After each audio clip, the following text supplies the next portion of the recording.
Next যেটা বানাইতে চাচ্ছি আমরা এটা আসলে অ্যাকশন জনরার। শুধু যে অ্যাকশন এইটা বললে চলবে না। ধরেন এই গল্পে ফ্যামিলি ড্রামা আছে, প্রেম আছে, ইমোশন আছে, সাসপেন্স আছে, সব কিছু মিলেই আর কি পরবর্তী সিনেমার গল্পটা, মানে একের মধ্যে দর্শক সব কিছুই পাবেন। এবং এতটুকু কথা দিতে পারি, এইবার যেই রকম অ্যাকশন আমি ডিল করতে চাইতেছি, দর্শক যেটা চাচ্ছে ওই রকম অ্যাকশনই আমি এবার ডিল করবো ইনশাল্লাহ। রিলিজ আমাদের এখন পর্যন্ত যেভাবে সব কিছু কথাবার্তা চলতেছে, ইনশাল্লাহ আগামী রমজানের ঈদ। শুটিং খুব সম্ভবত আমরা অক্টোবরের দিকে শুটিংয়ে যাব, যেটা আমরা বরবাদেও গেলাম।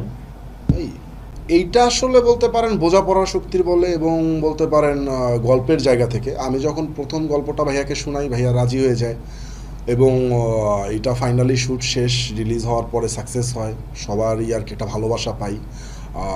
এরপরে আবার সেকেন্ড গল্পটা আমি তাকে শোনাই, শোনানোর পর ওইটারও ভাইয়ার ভালো লাগে, এবং আমাদের যে রিয়েল এনার্জি প্রোডাকশন হাউস আছে তাদেরকেও শোনাই, তাদেরও ভালো লাগে।